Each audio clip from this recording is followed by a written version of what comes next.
The Jacquemart-André Museum fills a 19th century mansion offering the public a rare aristocratic open house. Edouard-André and his wife, Nellie Jacquemart, spent their lives and fortune designing, building, and decorating this incredible mansion. I'm enjoying a tour by one of the museum's fine guides, Chiara.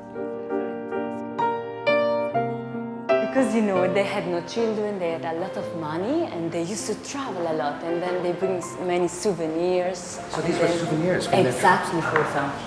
What is this? That's the music room.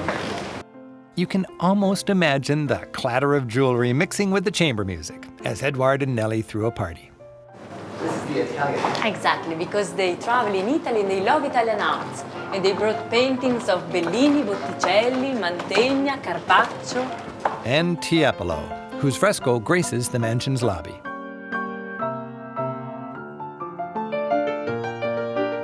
And this is the bedroom.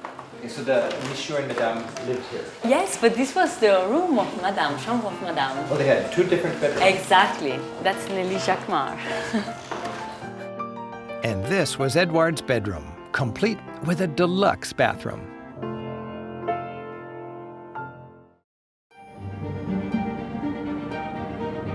Down a dreamy tree-lined road, there's another palace, which was actually the inspiration of Versailles. This is the ravishing Vaux-le-Vicomte. With an unrivaled harmony of architecture, interior decor, and garden design, it gets my vote for the most beautiful chateau in all of France. Set in a huge forest with magnificent gardens, Vaux-le-Vicomte is an absolute joy to tour. Compared to Versailles, it's more intimate and comes with a fraction of the crowds. Take a stroll over the ornamental moat. Admire the elegance and symmetry of the ensemble.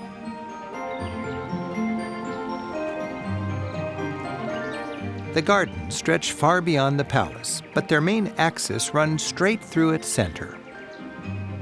In this, the cutting edge of sculpted French formal gardens, the landscaper integrated ponds, shrubbery, and trees in a style that would be copied in palaces all over Europe.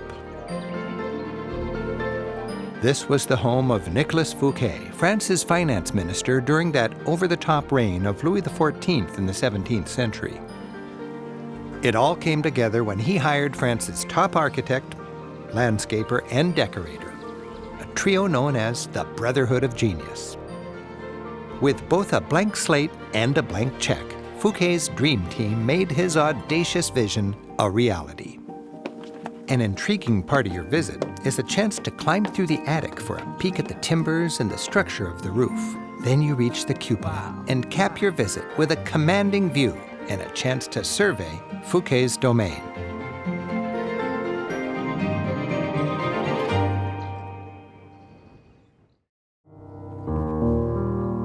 The Château of Chenonceau is the toast of the Loire. This 16th century Renaissance palace arches gracefully over the Cher River. Its formal garden, combined with the delightful riverside setting, makes it one of the great sights in all of Europe. The palace is lovingly maintained, with bouquets of fresh flowers adding fragrance and an included audio guide making sure visitors understand what they're looking at. Big fireplaces warmed big beds, while portraits of illustrious owners give the place a certain pedigree. While the tapestries kept the rooms cozy, they also functioned to depict recent history, to the king's liking, of course. These 16th century tapestries are among the finest in France. Chenonceau was the first great pleasure palace. With its ravishing grand gallery spanning the river, it was designed for high society. Nicknamed the Château of the Ladies, Chenonceau housed many famous women over the centuries. In 1547, King Henry II gave the original castle to his mistress, Diane de Poitiers. She added an arched bridge over the river. When the king died, his wife, the queen, Catherine de' Medici, took over the chateau. She threw out the mistress, turned Diane's bridge into a fancy ballroom, and according to legend, put her own portrait above the fireplace in her rival's bedroom. Big personalities like kings tickled more than one tiara at a time. Mistresses were a routine part of the mix. Louis XV decorated this palace with a painting of the Three Graces featuring his 3 favorite mistresses. Now that's the arrogance of power.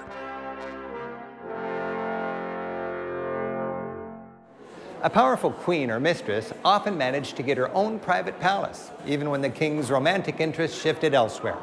In many cases, the king or nobleman would be away on work or at war for years at a time, leaving home improvement decisions up to the lady of the chateau who had an unlimited budget. Chambord is the granddaddy of the Loire chateaux. Far bigger than your average Loire castle, it has 440 rooms and a fireplace for every day of the year. It's surrounded by Europe's largest enclosed forest. It's a game preserve defined by a 20-mile-long wall and still home to wild deer and boar.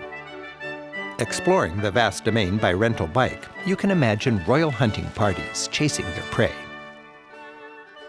Chambord began as a simple hunting lodge for bored nobles and eventually became a monument to the royal sport and duty of hunting. Of course, when it comes to hunting, good horsemanship is an important life skill. Throughout the region, it's not uncommon to see horses prancing and dancing. Starting in 1519, the French King Francis I had this royal retreat built, employing 1,800 workmen for 15 years. Francois I was an absolute monarch, with the emphasis on absolute. In 32 years of rule, he never once called the Estates General. That's the rudimentary parliament of old regime France into session. This immense hunting palace was another way to show off his power. The architectural plan of the chateau was modeled after an Italian church. It feels designed as a place to worship royalty. This castle, built while the Pope was erecting a new St. Peter's Basilica in Rome, was like a secular rival to the Vatican.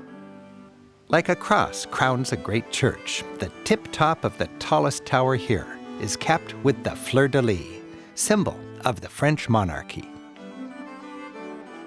Each floor of the main structure is the same, 4 equal arms of a cross branching off of a monumental staircase, which leads up to a cupola.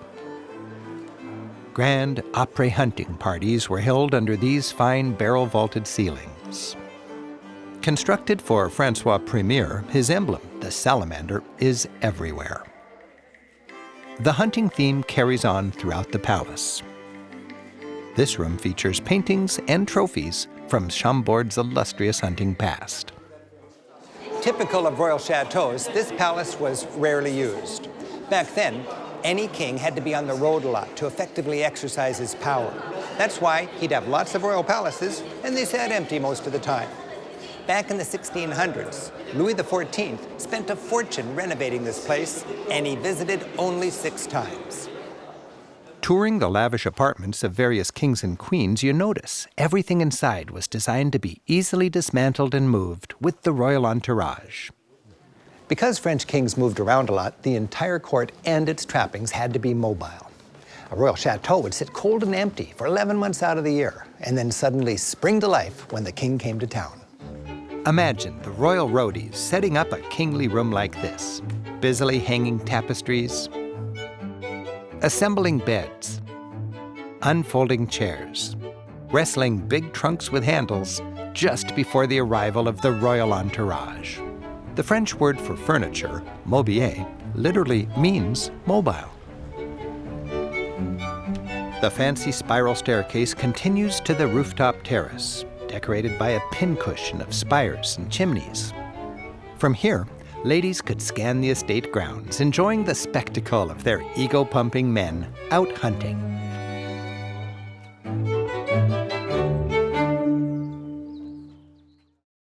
One of the most fascinating is Fontainebleau. When it comes to showing the sweep of French history, this chateau is unrivaled among French palaces. While home to many kings through the ages, today with its iconic and sweeping staircase, it's the domain of tourists. The palace is richly decorated in royal and imperial symbolism, and its walls are hung with exquisite tapestries. As you stroll, you can enjoy the artistic shift in styles. There's stately renaissance, such as this fine hall, which dates from 1528. Overseen by King Francis I, it inspired other royal galleries, including the Hall of Mirrors at Versailles. The opulent ballroom, which hosted many royal parties, is Baroque. In the royal apartments, these ceilings come with the giddy extravagance of Rococo. And finally, there's the more sober, post-revolutionary neoclassical. The decor of this stately library dates from the 19th century. It seems every king, queen, and emperor since has loved this palace. Louis XIII was born here. Louis XV was married here, and after the anti-monarchy chaos of the French Revolution, Napoleon reigned as emperor right here. Fontainebleau has more Napoleon Bonaparte connections than any other palace, with his personal apartments and an adjacent museum. Napoleon's throne room is the only French throne room that survives with its original furniture. You'll see where the emperor slept, the oversized desk where he worked, and the little table where he abdicated. Grand paintings portray the emperor and his first wife, Josephine, after their coronation. Rooms are decorated in the Empire style of the Napoleonic age. A tent-like room is dedicated to Napoleon at war with his small but iconic battle coat and hat, field cot, and first-class camp gear. Napoleon aspired to create his own family dynasty. To turn his Corsican blood blue, he married a Habsburg. His second wife, Empress Maria Louise, provided what he called a royal womb. The hallway is lined with busts and portraits of the sprawling imperial family Napoleon created. Relatives he put on various thrones all across his empire. It's fascinating to consider the mix of ideals, charisma, and megalomania that shaped the emperor. This revolutionary hero came out of a movement that killed off the old regime, only to create a new old regime. All this royal, noble, and imperial extravagance and the resulting political upheaval is not necessarily a bad thing. I see it as the growing pains of democracy. It's instructive to ponder these symbols of excess, once so out of reach, and today the playground of the public. Why are today's French so hell-bent on defending their civil liberties? Perhaps it has something to do with their heritage of overcoming abuse of power to earn their freedom.